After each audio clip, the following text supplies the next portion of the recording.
Brands Hatch is the venue for the latest round of the 2019 Ginetta G40 Cup.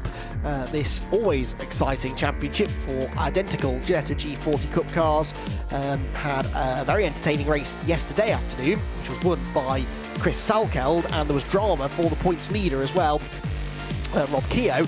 So we have a very, very tight championship battle heading into the final few rounds of the season. It's a warm day here, but it is overcast. There's a bit of a breeze as well, and so that's keeping the ambient and track temperatures at a manageable level at the moment. That's not stopping the big crowd on hand from enjoying their day of racing so far. There are the Ginetta G40s then lined up in the assembly area. The reason that they're not on the track at the moment, or there is the reason they're not on the track at the moment, there was a rather bizarre incident at the start of our previous race from the VW Racing Cup, which has led to some barrier damage at the start-finish line, or just beyond the start-finish line. Basically, Rob Allam's VW Golf, if you weren't with us for the previous race, got tanked into a spin, hit the barrier, rode along the top of the barrier, and as a result has done a little bit of damage to it. So we have a little delay to the start of this Ginetta G40 Cup race, and we are looking forward though to what should be another good one. Yesterday's race, as I said, was won by Chris Salkeld, and he had a race-long battle with Daniel Morris, and Daniel Morris is another one of the championship contenders, so it was a significant battle, and it was significant therefore for Salkeld that he was able to come out on top and win it, and with it take the provisional championship lead as well, because Rob Keogh, despite having qualified well and run well in the early stages, ended up out of the race on lap 4, and therefore scored, well, 1 point for pole position, but that was it. He didn't score another point at all, so he came into the weekend 25 points in front. He left race 1 now 9 points behind, but this is a triple header weekend for the Ginetta G40 Cup. 3 races, 1 yesterday, 2 today, so Rob Keogh has an opportunity maybe to pull back a few of those points. The grid for this second race is based on the second fastest lap times as well, so he's back at the sharp end, not quite on pole, but 3rd position for Rob Keogh, so he's right in amongst it with some of the title contenders. The South Bank, always a popular spectating point here on the Brands Hatch circuit, but wherever you go, particularly around the Indy part of the circuit at the start and end of the lap, it's good viewing. You can see an awful lot of the track, and it's always a high action venue. You get lots of great racing here. Not the easiest of circuits to overtake up, but that doesn't really stop them, especially in Ginetta G40 racing, because cars aren't all that powerful really, and they're not all that aerodynamic either, and so slipstreaming is a big part of the racing, and that is part of what generates this really very entertaining action that we see regardless of which circuit it is that we're racing at. So the Ginetta G40 Cup then is the second year series generally for drivers who are on the Ginetta racing ladder. If you buy yourself a G40, it's a great investment because you can run a G40 in the GRDC, which is the entry-level championship, Ginetta Racing Drivers Cup. Then you go up into the G40 Cup. It's a natural progression for the drivers who have got rid of their novice plates now. You have to be a novice to race in the GRDC. And obviously being a Sports Series 2 British GT, that means that you race in front of big crowds on a high-profile race meeting, and at some of the best circuits in the world, let alone in the UK. Rob Keogh is a former champion, actually. He won the championship in 2015, and he's back again now this year to try and do it again, and things were going to plan until yesterday's race. Michael Crease, now a British touring car racer, he was a former champion as well. So, drivers in relaxed mood, I think, in the assembly area, it's fair to say. It's always good to see. This is the penultimate race meeting of the year for the G40 Cup. Then they will be back with us again at the season decider at Donington Park. Now, I said this morning. Have pity for me, dear viewers, because I'm sat in what I think is the hottest room on the planet in this commentary box, and I said that they'd find someone sat relaxing in the sunshine with an ice cream. That's exactly what they've done. So thank you very much to everyone down in the truck for that. That's really made me happy, that has. But it is lunchtime here, and everyone enjoying the impromptu break in proceedings to get a bite to eat and maybe find a new vantage point. Yes, that is the hottest room on earth, up above the hospitality units. I have to say, though, it's also probably one of the best rooms with a view, because from out of my window, it's very easy to get distracted. I can see the entire Indy circuit, and then they disappear out of sight onto the Grand Prix loop, which does attract a lot of spectators as well, though, because the whilst you can't see as much of the track, it is the fastest part of the track, and it's a proper old school bit of racetrack out through Hawthorne, Westfield and Sheen Curve. And already today, it's caught a few drivers out, so we've seen plenty of action in our earlier races here at Brands Hatch. And I think the Ginetta G40 Cup is likely to provide us with even more. So, very, very busy Brands Hatch then. About to enjoy some more racing action, I think, but we've still got this this barrier repair work being done down in the just literally right below me on the grid. So it's been an interesting season this for the G40s. There are definitely 4 drivers still in contention for the title. Salkeld now the points leader. Rob Keogh, Daniel Morris and Alistair Barkley, though, are all now separated by 34 points. I told you I can't count. 34 points separate championship leader Chris Salkeld and Alistair Barkley in 4th position. Barkley was only 5th in yesterday's race, though. He could have done with maybe capitalising a bit more on Rob Keogh's misfortunes. Rob moved to the top of the championship standings last time out with a 3rd victory at Zandvoort, which was the away day for the G40 Cup. And Zandvoort over in Holland playing host to some fantastic racing, a trio of great races from the G40 Cup. And the 2015 champion has been on the podium until this weekend in the last 8 consecutive races. So that goes to show what a shock it was, really, to see Keogh out of the race yesterday. Chris Salkeld did have a fairly solid trip to Holland as well, though. Got his first ever pole position and won 2 of the races, and that is what moved him into 2nd place in the points, and now leading the championship after his 3rd consecutive victory. 3rd victory from the last 4 races, at least, in race 1 yesterday. Came into the weekend 25 points behind Rob Keogh.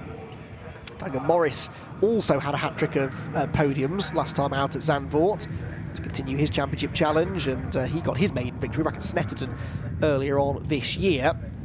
And he's had 8 podium finishes this year coming into this weekend, had Daniel Morris. He got a 9th yesterday, and that's 2nd only to Keogh, who has 10 podium finishes this year, so we could see that change again, depending on how this particular race shakes out. So, drivers now starting to get into the cars, which I'm taking as a good sign. I'm hoping that means that they've heard from the officials that the barrier repair work is nearly done, and that seems to be the case, I think. Still working away, though. I'm craning my neck to watch out of the window, and it's right there in front of me on the screen. So, thankfully these days, when there's nothing going on the track, the younger spectators out there always seem to find something to do, and it usually seems to revolve around an electronic device. There we go, some good old-fashioned fun in the fun fair. That's just behind me in the spectator area on Colin Chapman Way, just behind the main grandstand complex and hospitality complex here.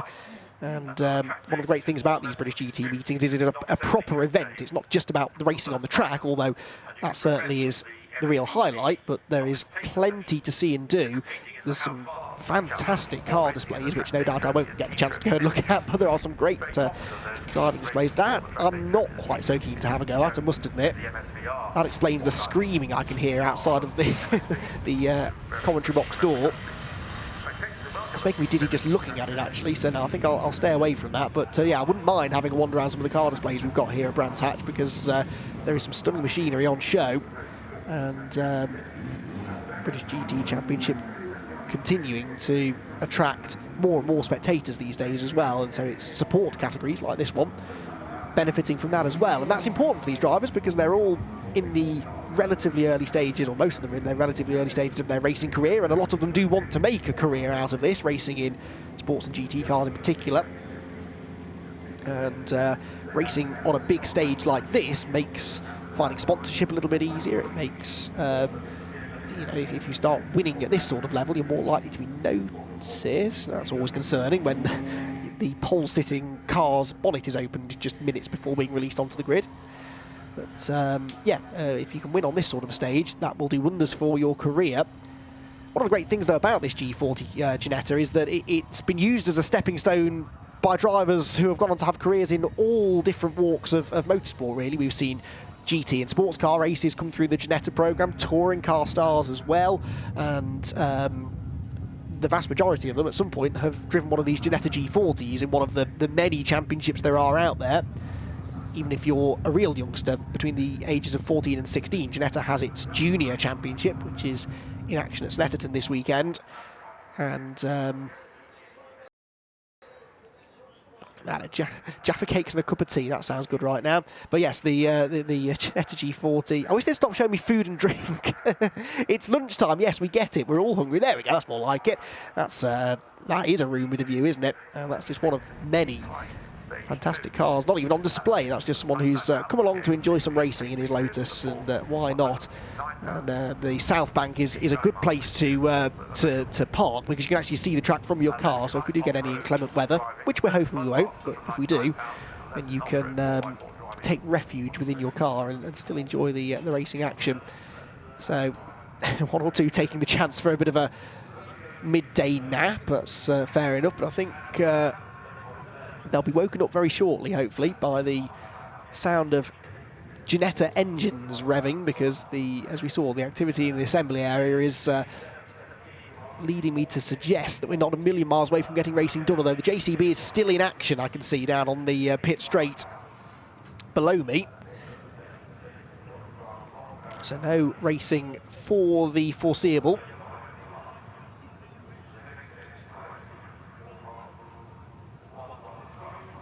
Fantastic scenery here at Brands Hatch, and a great location as well, only about an hour away from the centre of London via train, and it's easily accessible for people out on the continent as well. I made the point earlier on, I've already heard several European accents, people who have travelled over to what is one of the best known circuits in the world, let alone in the UK, and its location means that it does attract visitors from far and wide, and as you can see, that's why. I mean, look at it, it's rare these days that you see a racetrack with that sort of level of undulation and blind corners and blind high-speed corners as well. That corner there at Westfield that we're seeing, that we're looking from, and indeed the next corner at Sheen, are both completely blind right-handers. And Sheen Curve in particular, you sort of throw the car in there and you can't actually see where it's going to land, so to speak. It's a real thrill ride through there, and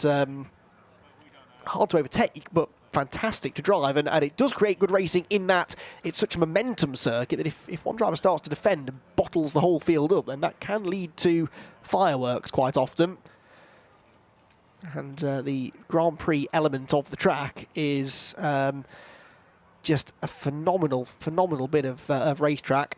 And it's a real honour for the drivers to come and race on it, and it's not a circuit that gets used all that often, so a lot of drivers do come here and they don't necessarily have as much experience of this circuit as they would, say, a Donington Park or a Silverstone Grand Prix circuit, which maybe gets a little bit more action. But generally speaking, most race meetings here at Brands Hatch, especially at club level, are held on the Indy circuit. So it's only really when you start racing at this sort of level that you get to go out onto the Grand Prix loop, and that's why it catches people out, because although on paper it looks like it's fairly simple, 3 right-handers and a left and then you're back where you were, but as we just saw, it's not flat remotely. There are blind corners, off-cambered corners, big curbs, no runoff area really coming through Westfield and Sheen. So if you do make a small mistake, it punishes you, and that's what drivers want in a way. It's certainly what spectators want. There seems to be this trend these days that most modern racetracks have acres of tarmac runoff area to catch you if it all goes wrong, but here at Brands Hatch you are punished. There's a gravel trap or a tyre wall or an Armco barrier waiting to catch you if you get it wrong, and that will more than likely mean it's the end of your race. Lots of people piling out of the outer paddock. That's just over there at the top of your shot is where the bulk of the support race cars, and in fact I noticed some of the GT4 cars are located as well, because the inner paddock is very tight indeed, sort of sandwiched between the pit straight and the Cooper straight, so you can't fit everyone in there. So it's one of very few tracks that I know of, possibly the only one in this country actually, that has 2 regularly used paddocks. And Paddock Hill Bend, that first turn, again an iconic piece of racetrack. This is Druids, where we often see shenanigans on the opening lap. That tight right-hander, you can carry a lot of speed into there because you're braking uphill, and as you come off the corner you go back downhill again, so the car wants to sort of drift out wide and then down past the spectators into Graham Hill Bend. Tricky off-camber left-hander, bottom of a steep hill, so again, easy to outbrake yourself there, and that's another potential trouble spot on the opening lap, especially on cold tyres. We've seen already a few drivers get that wrong in the early stages. And then along the Cooper Straight, right in front of the South Bank, behind the pits, lots of people working in the paddock tend to come and watch from the back of the paddock, because you're right against the track then. As they run up towards Surtees, as everyone tries to pile in now to the pit lane, queuing up ahead of the British GT grid walk, which was supposed to be starting in about 5 minutes, but clearly isn't going to, because we've got a Ginetta race to do first. But now that's a recovery vehicle leaving the scene, but there is still work going on. So I fear now we may have a slightly shortened Ginetta G40 race. I also fear for what little lunch break we were planning on having between this race and the next, which is the penultimate round of the British GT Championship. But this, of course, is important work that has to be done. You know, I know we would love to see the cars out there racing, of course we would, but this barrier repair work has to be done, because the barriers are there for a reason. They stop the cars from leaving the circuit completely, and once those posts have been weakened, they have to be replaced. There's no alternative, really. You have to replace the post. You have to make sure that and there is, I think, one of the broken posts from the incident, which we're going to get a great view at if that marshal recovery worker picks it up now. He's going to move that in a minute. But yeah, that's those posts have to be replaced. They have to then be fully secured. The barrier has to be secure as well, because the next thing beyond the barrier are spectators, and they clearly need to be protected. So these are vital repair works, and you may be thinking, well, it's on the pit straight, you're not going to have a car going off there. Well, clearly you can, because we had a car going off there in the first place, which has caused the damage. If one car can go off there, then so potentially could another. So apologies everyone for the delay, but the Brands Hatch circuit maintenance workers are working their hardest to ensure that we get racing underway again very shortly. Marshals have already done their bit, really, in getting the cars out of the way, and now they will be hoping, the same as we are, that we get racing done once back underway again very shortly. Thanks to the marshals once more. Can't thank them enough for the hard work that they do entirely on a volunteer basis. And they've already had plenty to deal with today. We're not even halfway through the day, so they're going to certainly have they'll be deserving of all of the praise we can give them today, I think.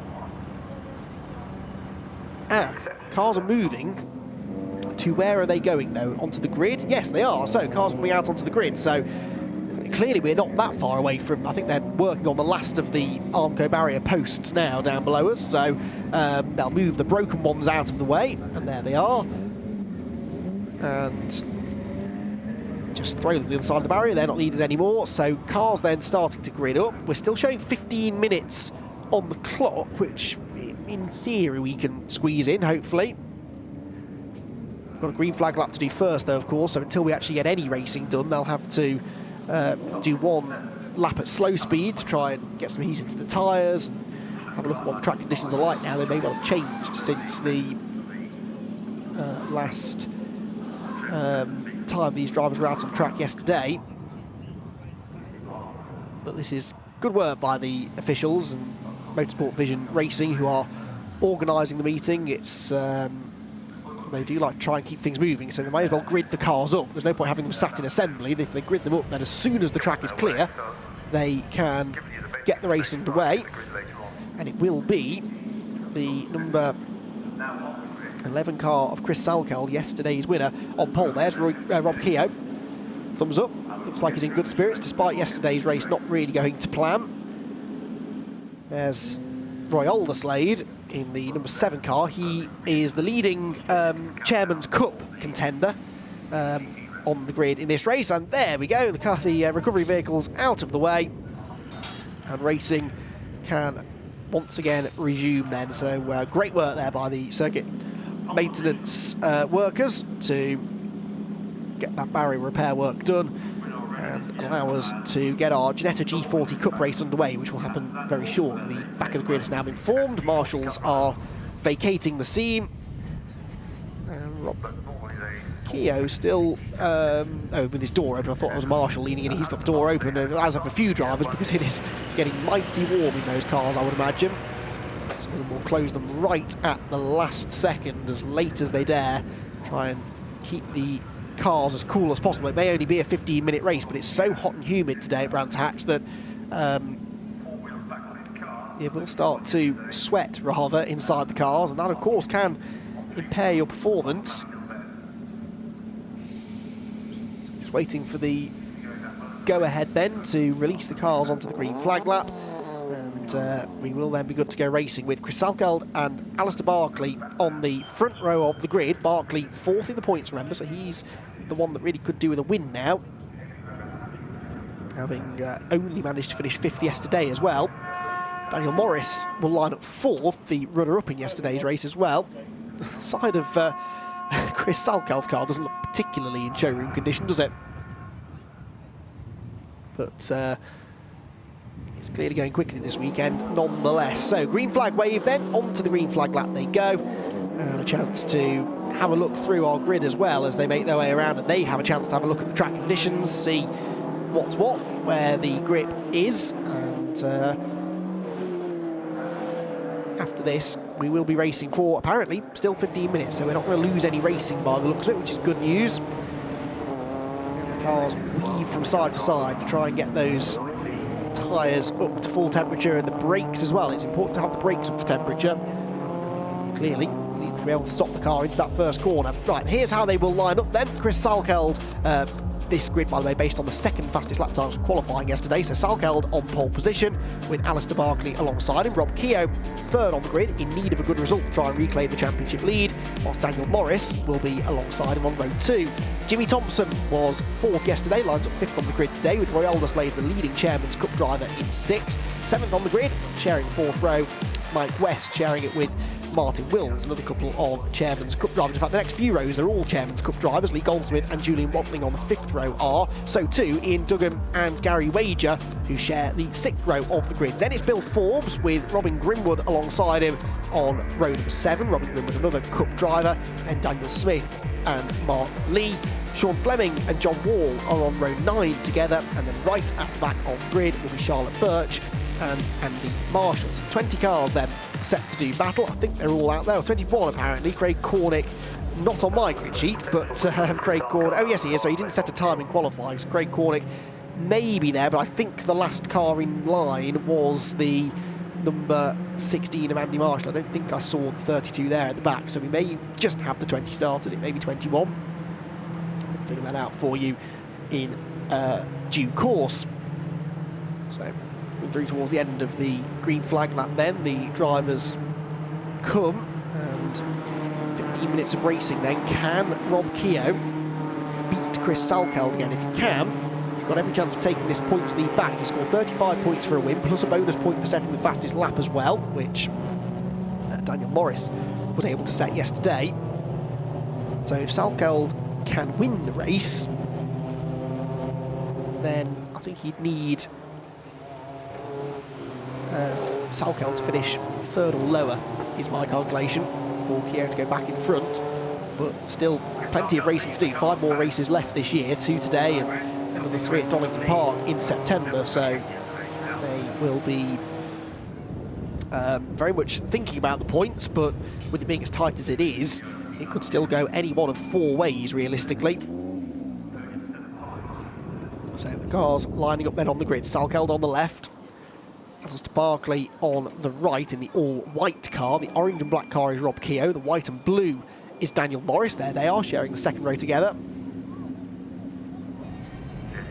This field of identical Ginetta G40s lines up on the grid, and I think we do actually have Craig Cornick at the back of the grid. I think he's the Gulf liveried car right at the tail end. We seem to have 21 Ginetta G40 Cup cars present and correct, and finally we are about ready to go racing, because the green flag is now waved at the back of the grid. 15 minutes on the clock. The second race of the weekend for the Ginetta G40 Cup sees Chris Salkeld and Alistair Barkley share the front row of the grid.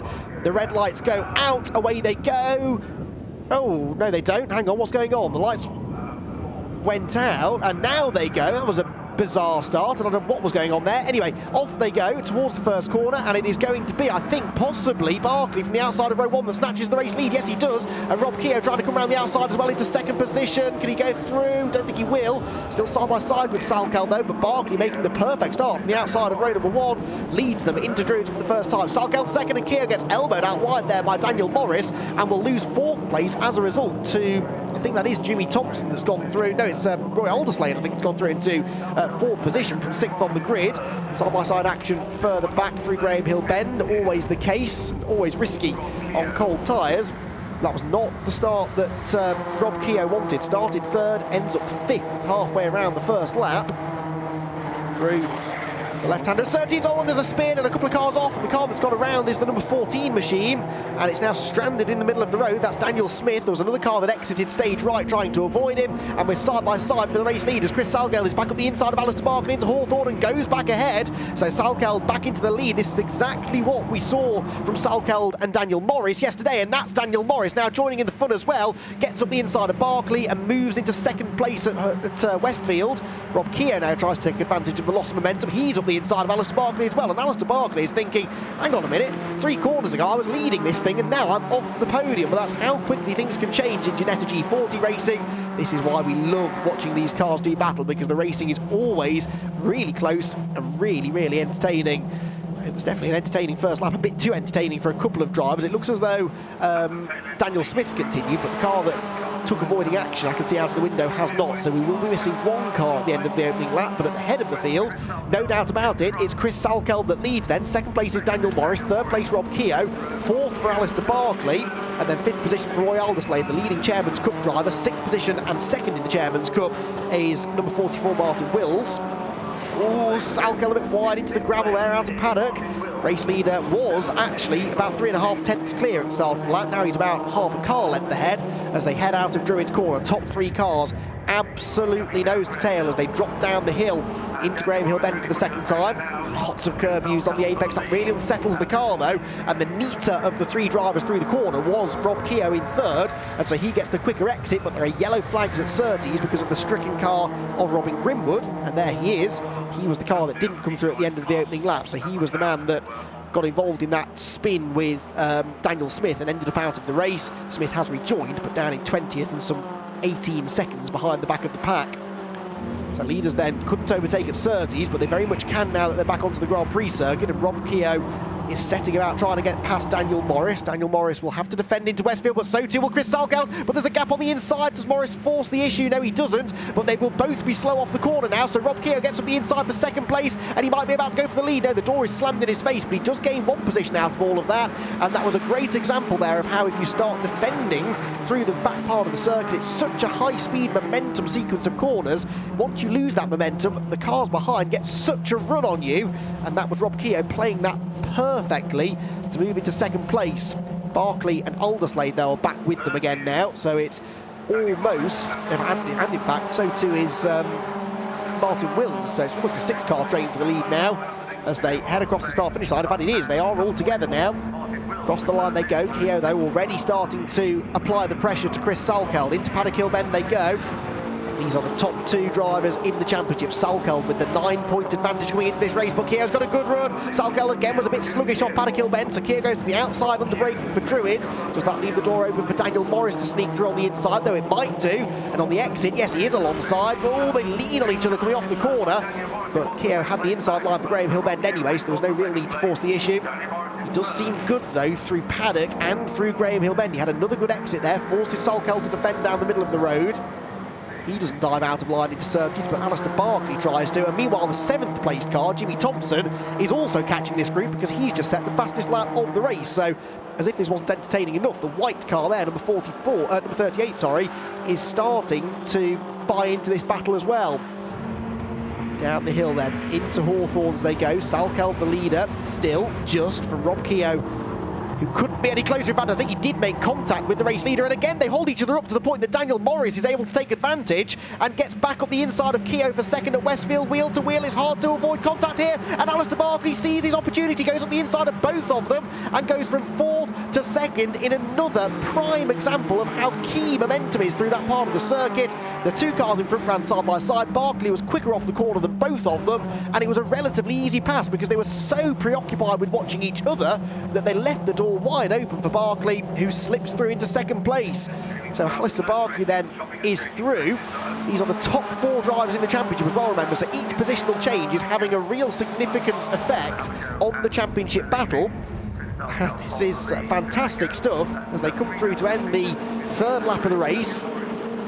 Into Paddock Hill Bend they go. Fastest lap this time for Alistair Barkley, perhaps unsurprisingly, because he was the only one in this queue that wasn't being held up by being involved in a battle. He simply drove past those two cars and didn't really lose any time in doing so.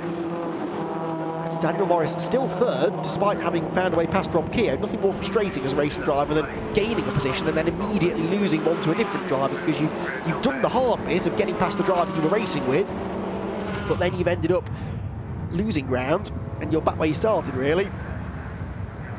So Salkeld, as the leader, in a way has the advantage here, because even if he has to defend, that will only force the 2nd place car, in this instance Alistair Barkley, to go offline, and that actually puts him under pressure into the next corner. So as long as Salkeld doesn't give Barkley the inside line into any corner, then he should be able to maintain the lead. But he doesn't seem all that strong through this right-hander at Hawthorne. They keep on getting a big run on him, and that stacks the group up into Westfield. Again, look, you see they're ducking and diving. Keogh up the inside of Morris, who's up the inside of Barkley as well. Watch for Rob Keogh, he'll be quicker off the turn than both of them, but in the end they stay single file, so no way through on the run through Westfield.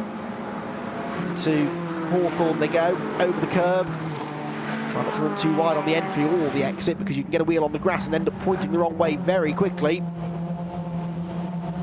Alderslade still keeping them company in 5th. 6th place is Wills, 7th place is Thompson.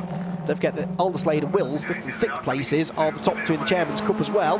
Lots of purple sectors on this lap because it's been a relatively clean lap. No real side-by-side racing, so we're likely to see a new fastest lap. But which one of the leading 5 drivers will set it, I wonder. Let's see. Across the line they go. Fastest lap, in fact, is not beaten by any of the... Oh, yes, it is. Rob Keogh sets it at 1:45.116. The timing screen just taking a while to update. So Rob Keogh in 4th position.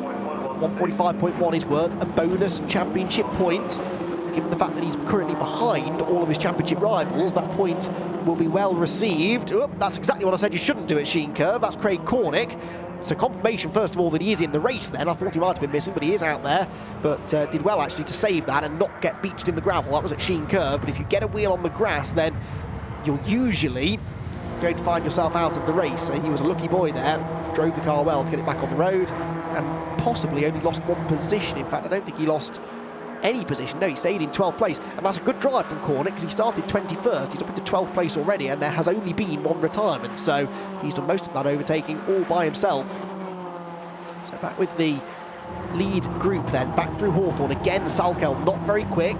Barkley doesn't really want to go out of line though, because then Daniel Morris might attack, but Morris is attacking anyway into Westfield corner. Where's Rob Keogh? There's Rob Keogh. Is he up the inside? I think he might be for 3rd place. Yes, Rob Keogh again reads the situation well.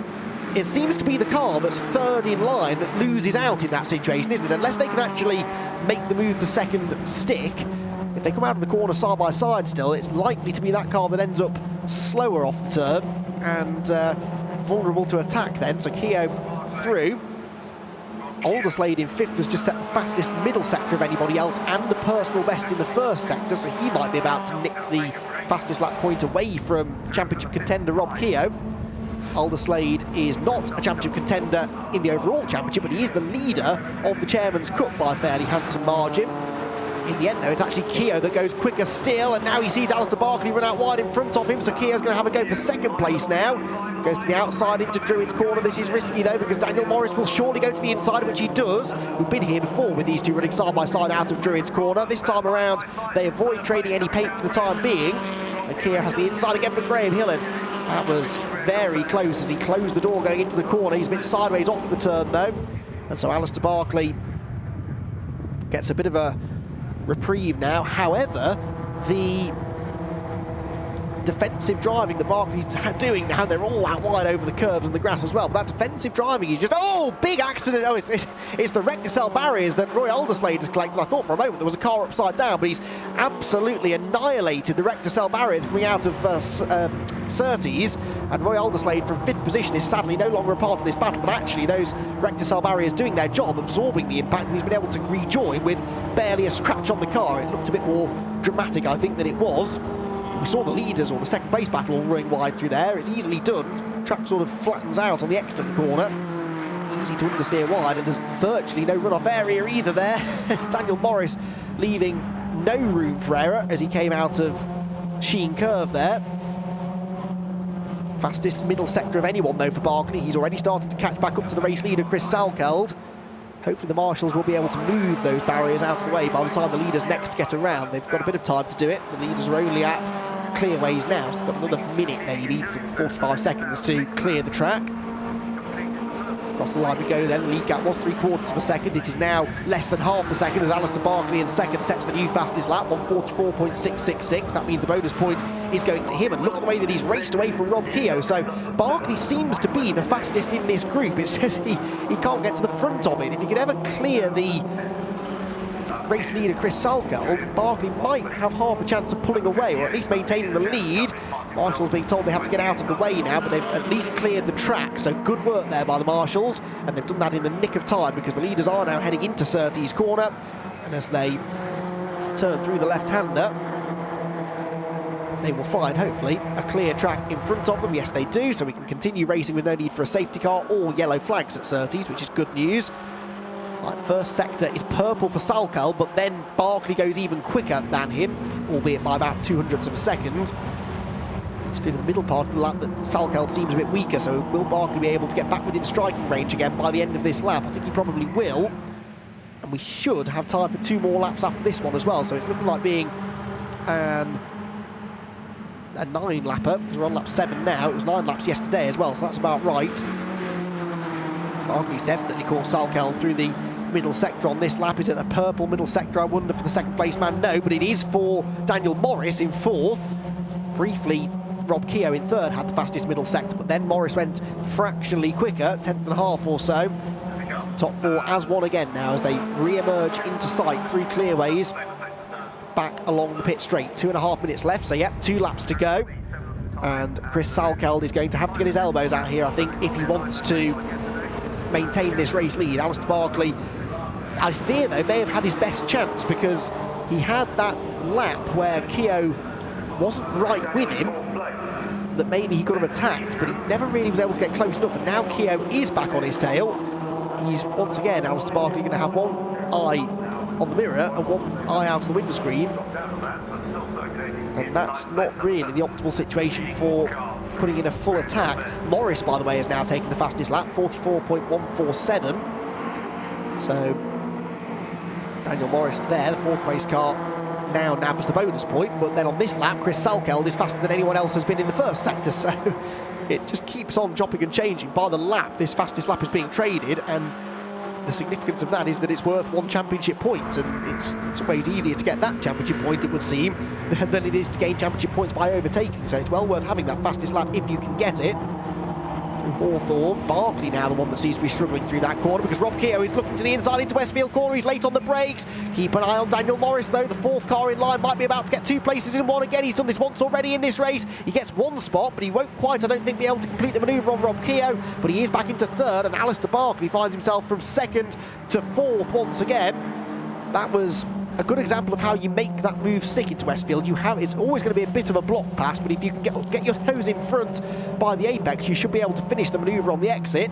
Barkley a bit miffed with that, now runs a bit wide coming out of Sterling's, and that will possibly have lost him a chance of a podium because we're now coming on to the final lap of the race, and that's all given Chris Salkeld a bit of a lead again as well. So Salkeld's prospects of a double race victory are on the up. Black and white warning flag for somebody for exceeding track limits. It may be Barkley, I suppose, having just run wide again at Sterling's. It is indeed Alistair Barkley, there we go. So he gets the warning, but it's not a time penalty just yet. With only 1 lap to go, the lead gap is 1.2 seconds now, so can Rob Keogh... Oh, Barkley's spun now. Alistair Barkley's spun from 4th position at Druids. There he is off the road, so Alistair Barkley is now going to lose more. That's really significant because Barkley will now drop right behind the next group of cars as well. We'll see where he ends up at the flag, but he's going to be towards the back end of the top 10, I fear. So that was a really costly error, that, for Alistair Barkley. He's rejoined, I can see out of the window, in 7th position. So that's really cost him some points. He was running 4th, remember, which would have scored him 22 points. As it is, he will only score about 16, so that's cost him 6 points. And he was the one that had the most points to gain because he was 4th in the championship, really needed every point he could get. And now Alistair Barkley's behind even this group of cars. So Barkley, there he is, comes into shot, and the 99 car will at least still score points, but nowhere near as many as he should have done, really. Now, Rob Keogh is catching Chris Salkeld. In the first sector, he was actually slower than him. In the middle sector, again, though, Salkeld is a bit weaker. It's the fastest middle sector of anybody, and 8/10 quicker than the race leader was Rob Keogh. I just don't think he's quite going to get there in time. Down to the final corner they come. He's still about 3 or 4 car lengths back. He's not quite going to get there, so it will be a double race victory. 2 wins from 2 from Chris Salkeld. His mid-season run of form continues, and he will extend his championship lead with a 2nd win of the weekend for Chris Salkeld. Rob Keogh comes home in 2nd, 3rd is Daniel Morris. Top 3 covered by less than 1.5 seconds in the end, and crucially, Keogh nabs the fastest lap on the final lap of the race, so gets the bonus point that goes with it. Jimmy Thompson's 4th, Martin Wills is 5th and wins the Chairman's Cup after Roy Alderslade off. Ian Duggan is 6th, 7th place will go the way of Mike West, and 8th in the end for Alistair Barkley, so he's actually dropped an extra position than I thought. So 8th place for Barkley will mean that he only scores 2, 4, 6, 14 points in the end, 10 less than he would have done, or 8 less, sorry, than he would have done if he'd have held on to that 4th place to the flag. So Salkeld with the win then, and he will pull clear now at the top of the table, but at least Rob Keogh was able to, if you can't win the race, then obviously the best thing you can hope for is that you finish 2nd, but also get the fastest lap point. That's exactly what Keogh did, so he will only drop 4 points to Salkeld. The gap will go up, yes, but it will now be 13 between the two of them, whilst Daniel Morris in 3rd will lose touch even further now, so it's becoming a little more like a 2-horse race. But we've got our 3rd race still to come later on today, and that will be an opportunity maybe for Morris and particularly Alistair Barkley to regroup and try and get some more points. So Salkeld with the victory, Rob Keogh 2nd, Daniel Morris 3rd, Jimmy Thompson 4th, Martin Wills 5th, and Ian Duggan 6th. Then it's Mike West in 7th, Alistair Barkley 8th, Julian Wantling was 9th, and Roy Alderslade 10th position after his off, but only 5th in class in the end. Further back, good run there for Cornick, wasn't it? Craig Cornick came from the back of the grid to 14th despite a spin into the gravel, whilst we lost just the 1 car, Robin Grimwood, on the opening lap up at Surtees with damage from contact, we believe, with number 14, Daniel Smith. So it was a dramatic race, an odd start to the race where the lights didn't seem to quite tally up somehow. Eventually everybody got going though, and it rather jumbled the order into the first sequence of corners. Alistair Barkley, in what was going to be a bit of a yo-yo race for him, got the lead into Paddock Hill then. Rob Keogh came around the outside from 3rd on the grid, but then lost ground through the next sequence of corners and dropped down briefly to the back of the top 5. It was the usual midfield dicing that raged throughout the middle portion of the race. That was the contact though between Daniel Smith and Robin Grimwood. Smith continued but finished 20th. Grimwood though was out of the race. At the head of the field, Hawthorne and Westfield was where all of the action was taking place, as Chris Salkeld seemed to be struggling through the high-speed corners, backing up the cars behind him. A big save for Craig Cornick, who still managed to gain some 7 spots from his starting position at the back of the grid, while Salkeld on a number of occasions was able to pull a second or so over the chasing pack behind. The top 4 in the championship though were exchanging the top 4 positions in the race almost lap by lap, corner by corner. There was a big moment for Roy Alderslade though as he collected the Recticel barriers out of Surtees corner, and whilst it looked worse than it was, it did cost him his Chairman's Cup lead, and he would eventually finish 5th in the class, 10th place overall, after at one point having the fastest lap outright. Rob Keogh did everything he could to close in on Chris Salkeld towards the end, whilst Alistair Barkley had a scrappy final couple of laps, ran wide at Stirling's and then had a spin at Druids. In the end though, Salkeld held on with Keogh 2nd and Daniel Morris 3rd, so Salkeld extends his championship lead.